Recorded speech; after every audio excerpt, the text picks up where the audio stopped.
بہت زیادہ پرہیز جس سے تخلیق مرض ہو صحت کے لیے سود مند نہیں ہوتا۔ کچھ لوگوں کا پرہیز کرنے کا طریقہ بہت ہی الگ ہوتا ہے۔ جو چیزیں صحت کے لیے اچھی ہوتی ہیں وہ ان کو چھوڑ دیتے ہیں، ان سے پرہیز کرتے ہیں کیونکہ وہ ان کو اچھی نہیں لگتی، ان کا ذائقہ ان کو پسند نہیں ہوتا۔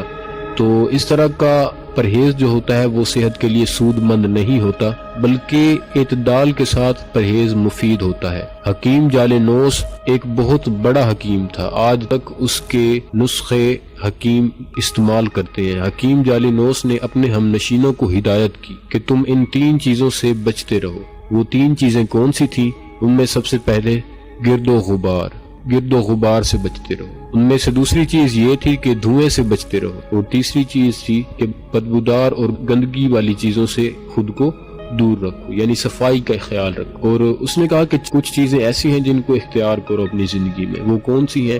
نمبر 1 چکنائی کا استعمال کرو۔ دوستو چکنائی کے کئی سورسز ہوتے ہیں۔ چکنائی کے جو ہیلدی سورسز ہیں میں آپ کو ریکمینڈ کروں گا کہ آپ ان سے چکنائی حاصل کریں، جیسے دودھ، دہی، لسی، مکھن، دیسی گھی اور اس طرح کی جو دیگر اشیاء ہیں، گوشت، اس سے بھی آپ چکنائی حاصل کر سکتے ہیں۔ چکنائی اپنی زندگی کا لازمی حصہ رکھیں، اس چکنائی کی آپ کو ضرورت ہوتی ہے۔ ہمیں روزانہ 20% چکنائی ضرور لینی ہوتی ہے اپنی ڈائٹ میں سے۔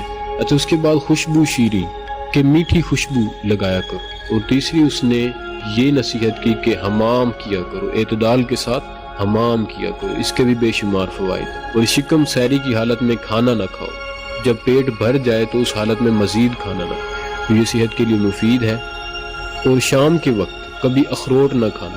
اور تم میں سے جو کوئی زکام میں مبتلا ہو وہ چت نہ سوئے، الٹا نہ سوئے، سیدھا لیٹے یا کروٹ میں سوئے، بالکل الٹا ہو کے نہ سوئے۔ اور رنجیدہ شخص ترش چیز نہ کھائے، جس شخص کو غم ہو، پریشانی ہو تو اس حالت میں کوئی کھٹی چیز نہ کھائے۔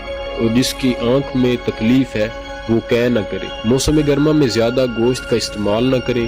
سردی کی وجہ سے بخار کا مریض دھوپ میں نہ سوئے۔ اور پرانے بیج دار بینگن کے قریب بھی نہ جاؤ۔ جو موسم سرما میں روزانہ 1 پیالہ گرم پانی پی لے تو وہ بہت سی بیماریوں سے محفوظ ہو جاتا ہے۔ اور جس نے حمام کرتے وقت انار کے چھلکے سے اپنے جسم کو ملا وہ داد و خارش سے نجات پا گیا۔ اور جس نے سخت تخم تربوز شکر کے ساتھ استعمال کیا، اس کا معدہ پتھری سے خالی ہوگا اور سوزش پیشاب سے نجات مل جائے گی۔